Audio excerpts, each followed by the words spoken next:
بیتہ الطیبین الطاہرین المعصومین۔ سب سے پہلے میں آپ تمام احباب کے جن کا تعلق مختلف میڈیا کے گروپس کے ساتھ ہے اس پریس کانفرنس میں ویلکم کرتا ہوں، اور آپ کا میں شکریہ ادا کرتا ہوں کہ آپ نے ہنگامی طور پر ہماری اس درخواست پر اس دعوت کو قبول کیا اور یہاں تشریف لائے۔ اور یہاں پر میں ابتدا میں واضح کرنا چاہتا ہوں کہ آج کی یہ ہماری جو پریس کانفرنس ہے وہ پاکستان میں مجموعی طور پر پورے ملک کی جو صورتحال ہے اور دہشت گردی کی وجہ سے ہمارا ملک پاکستان جن مسائل سے دوچار ہو رہا ہے اس حوالے سے، اور بالخصوص حال ہی میں دہشت گردی کی جو تازہ لہر جس نے گلگت اور بلتستان یعنی پاکستان کے شمالی علاقہ جات کو اپنی لپیٹ میں لیا ہے، اس حوالے سے ہم نے اس پریس کانفرنس کا انعقاد کیا ہے اور آپ یہاں تشریف لائے ہیں۔ اور اس تمام صورتحال پر انشاءاللہ آپ کے سامنے مجلس علماء شیعہ یورپ کے جس کے تحت یہ اس پریس کانفرنس کا اہتمام کیا گیا ہے، اس مجلس علماء شیعہ یورپ کے صدر جناب مولانا سید علی رضا رضوی جو میرے ساتھ تشریف فرما ہیں، انشاءاللہ آپ کو پوری بریفنگ دیں گے۔ چنانچہ اس پریس کانفرنس میں دیگر جو علماء یہاں تشریف فرما ہیں ان کا تعلق بھی مجلس علماء شیعہ یورپ کے ساتھ ہے۔ چنانچہ صدر محترم کے ساتھ مجلس علماء شیعہ یورپ کے نائب صدر حجت الاسلام مولانا محمد حسن معروفی صاحب ہیں، اور میری دائیں طرف حجت الاسلام مولانا جعفر علی نجم صاحب جو کہ مجلس علماء شیعہ یورپ کے جنرل سیکرٹری ہیں، اور ان کے ساتھ مولانا حسن عباس صاحب ہیں کہ جو فائنانس سیکرٹری ہیں۔ میں بندہ ناچیز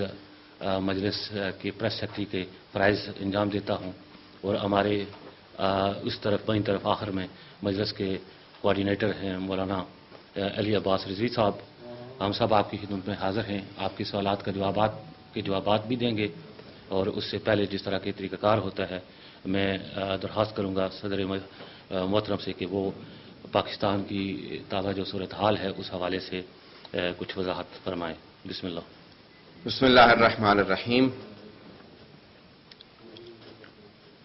میں تمام اپنے اس میڈیا کے توسط سے پاکستان میں ہونے والے تمام مظالم کی اور ایک عالمی سازش کی مذمت کرتا ہوں کہ جس میں ملک کو توڑنے کے لیے اقدامات کیے جا رہے ہیں، اور چاہے وہ آواز بلوچستان سے اٹھے، سندھ سے اٹھے، پنجاب، کشمیر، سرحد، یا اب شمالی علاقہ جات میں یہ آواز اٹھے کہ اس کو پاکستان سے جدا کر دیا جائے گا، ہم ایسے تمام کے تمام مذموم غرائض اور عرائض کو سخت الفاظ میں اس سے نفرت کا اظہار کرتے ہیں اور اس کی مذمت کرتے ہیں۔ ملک پاکستان کی حفاظت ہماری اولویات میں ہے۔ ہمارے پرکھوں نے اس ملک کو بنانے میں اپنی خون کی قربانی تک پیش کی ہے، اور آج اگر کوئی آواز بلند کرتا ہے کہ کراچی کو یا سندھ کو یا بلوچستان کو یا کشمیر یا خود گلگت بلتستان کو پاکستان سے جدا کر دیا جائے، یہ پاکستان سے دشمنی کی بہت بڑی علامت ہے۔ اگر پاکستان کے حکومتی اداروں میں یا فوج میں کوئی بھی تکفیری عناصر موجود ہوں جو ملک کے اندر ایک نفرت پھیلا کے عالمی سازش کا جز بنے اور اس کے خلاف پاکستان کی فوج اور لا انفورسمنٹ ایجنسیز اقدام نہ کریں، کھل کے آپریشن نہ کریں، تو اس کا مطلب ہے کہ یہ بھی ایک عالمی سازش کا حصہ ہے۔ آج پوری دنیا کے اندر بہت سے ممالک کے اندر، تمام کے تمام اسلامی ممالک کے اندر اس وقت یا خانہ جنگی کا عالم ہے، یا پھر بہت سی بیرونی طاقتیں ان کو انتشار کا شکار بنانے کی پوری سازش کر رہی ہیں۔ پاکستان ہمارا وطن عزیز اسی مشاکل سے دوچار ہے۔ پچھلے چند سالوں میں وہاں پہ بے انتہا بہیمانہ انداز سے مختلف علاقوں میں شیعوں کو ٹارگٹ کلنگ کا نشانہ بنایا جا رہا ہے۔ اگر پاکستان میں ایک اقلیت بسنے والے عیسائی افراد جو 2% سے بھی کم ہے، اگر گوجرا میں ان کے خلاف کوئی واقعہ ہوتا ہے تو حکومت اس کے خلاف آواز بھی بلند کرتی ہے، اور برطانیہ کے پریشر پہ وہاں کے بسنے والے علماء کا برطانیہ کا دورہ کرواتی ہے، ان کے اخراجات ادا کرتی ہے، اور یہ صرف اور صرف اس لیے ان کو باہر بھیجتی ہے کیونکہ برطانیہ کا پریشر ہے کہ نہیں، اقلیتوں کے ساتھ تعصب نہ برتا جائے، اقلیتوں کو ان کے حقوق دیے جائیں۔ ان کے حقوق دینے کے لیے برطانیہ کی حکومت کے پریشر پہ پاکستان کی حکومت ان سب کا خرچہ بھی دیتی ہے اور ان کو برطانیہ کا دورہ کرواتی ہے کہ وہاں پہ گوجرا میں عیسائیوں کے خلاف آئندہ کوئی منافرت کا عمل نہیں ہونا چاہیے۔ اور وہ افراد جو پاکستان میں 20-25% سے زیادہ آبادی رکھتے ہیں، 4.5-5 کروڑ آبادی رکھتے ہیں، ان کے حقوق کی آواز بلند کرنے والا نہ حکومت میں کوئی ہے، نہ اپوزیشن میں کوئی ہے، نہ لا انفورسمنٹ ایجنسیز میں کوئی ہے، نہ ہی جوڈیشری کے اندر کوئی ایسے افراد موجود ہیں جو کھل کے وہاں پہ ان افراد کی ایسے اقدامات کی مذمت کریں اور ان کے خلاف کوئی اقدامات کے لیے پیش بینی کریں۔ ہم اپنے تمام کے تمام پاکستانی برادران کو، حکومت میں افراد کو، لا انفورسمنٹ ایجنسیز کو، پاکستان کی فوج کو اور پاکستان کی تمام اپوزیشن پارٹیز کو دعوت فکر دیتے ہیں، لمحہ فکریہ دیتے ہیں کہ اگر وہ لوگ متحد نہ ہوئے دہشت گردی کو ختم کرنے پہ اور گلگت بلتستان میں جس طرح سے پاکستان کے اور بہت سے علاقوں میں بہت زیادہ کھل کے آپریشن ہوا ہے، اگر انہوں نے گلگت بلتستان میں آپریشن نہ کیا دہشت گردوں کے خلاف تو خدا نہ خواستہ یہ افراد ملیٹنسی پہ اتر آئیں گے، ہمارے افراد بھی۔ اور اب تک ہم نے جن تمام افراد کو روک رکھا ہے، کیونکہ ہماری قوم میں علماء کا لیڈرشپ کا بے انتہا احترام ہے، تمام کے تمام علماء نے سامنے کھڑے ہو کے سب افراد کو اقدامات سے روک رکھا ہے کہ آپ لوگ جذباتی اقدامات نہیں کریں گے، ہاتھ میں اسلحہ نہیں اٹھائیں گے۔ ہم پاکستان کی سالمیت چاہتے ہیں، موجودہ حالات میں پاکستان کی سالمیت کو بے انتہا خطرہ ہے۔ اگر یہ اسی طرح سے چلتا رہا، یہ سچویشن کنٹرول نہ ہوئی تو خدا نہ خواستہ ہمارے افراد خود سے اقدامات کریں گے۔ اگر فوج نے اور لا انفورسمنٹ ایجنسیز نے پاکستان کے شیعوں کے تحفظ فراہم نہ کیا تو پھر اپنی مدد آپ کے تحت لوگ خود بخود اپنے ہاتھ میں قانون کو لینے لگیں گے۔ ہم تقاضا کرتے ہیں پاکستان کی تمام لا انفورسمنٹ ایجنسیز سے کہ وہ اسرع وقت میں گلگت کے اندر کرفیو کو ہٹائیں اور وہاں پہ محبوس افراد کو جو اپنے ہی شہر میں، اپنے ہی وطن میں جیل میں رہ رہے ہیں، جن کے پاس اس وقت گھر کا راشن بھی ختم ہو رہا ہے، ان کو آزادی دیں اور دہشت گردوں کے خلاف اقدام کریں، نہ کہ نہتے افراد کے خلاف جس طرح سے وہاں پہ آپریشن کیا جا رہا ہے۔ بہت سے نکات ہیں کہ جن کی طرف ہمارے پاکستان کے بہت سے لیڈرز نے اشارے کیے ہیں۔ اس وقت میڈیا کے توسط سے، وساطت سے ہم پاکستان کی تمام حکومت اور اپوزیشن پارٹیز کو بھرپور انداز سے اس بات کی طرف متوجہ کرنا چاہتے ہیں کہ اگر اسرع وقت میں، اگر تیز ترین وقت کے اندر پاکستان میں دہشت گردوں کے خلاف آپریشن شروع نہ کیا گیا اور شیعوں کو، پاکستان میں مقیم تمام شیعوں کو، چاہے وہ کراچی میں ہوں، چاہے کوئٹہ میں ہوں، چاہے پنجاب کے کسی علاقے میں ہوں، چاہے وہ خیبر پختونخوا میں ہوں، پارا چنار میں ہوں، گلگت بلتستان میں ہوں، کشمیر میں ہوں، کسی بھی علاقے میں ہوں، اندرون سندھ میں ہوں، کسی بھی جگہ پہ ہوں، اگر ان کو تحفظ فوراً اسرع وقت میں فراہم نہ کیا گیا تو پورے یورپ کے اندر پاکستانی ہائی کمشنر کے سامنے، ایمبیسیوں کے سامنے مظاہرے بھی ہوں گے۔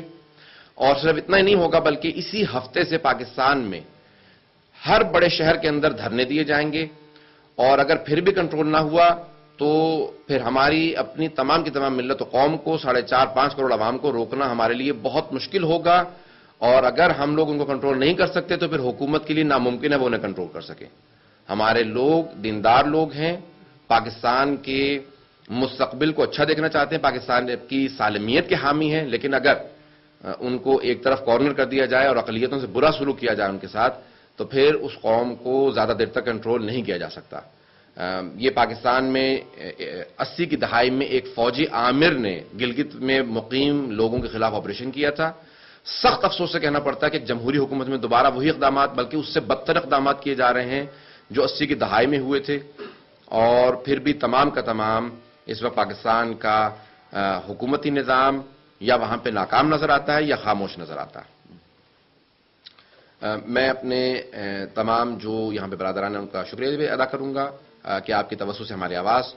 پاکستان کے حکمرانوں تک پہنچ جائے، اور اگر ہمارے یہاں پہ افراد کے، پریس کے افراد کے کوئی سوالات ہوں گے تو ان کے جوابات بھی دیں گے۔ جی آپ نے کہا کہ انٹرنیشنل کانسپریسی اس کے پیچھے ہو سکتی ہے، آپ کیا سمجھتے ہیں کہ انٹرنیشنل فیکٹرز کیا ہیں جن کی وجہ سے کیا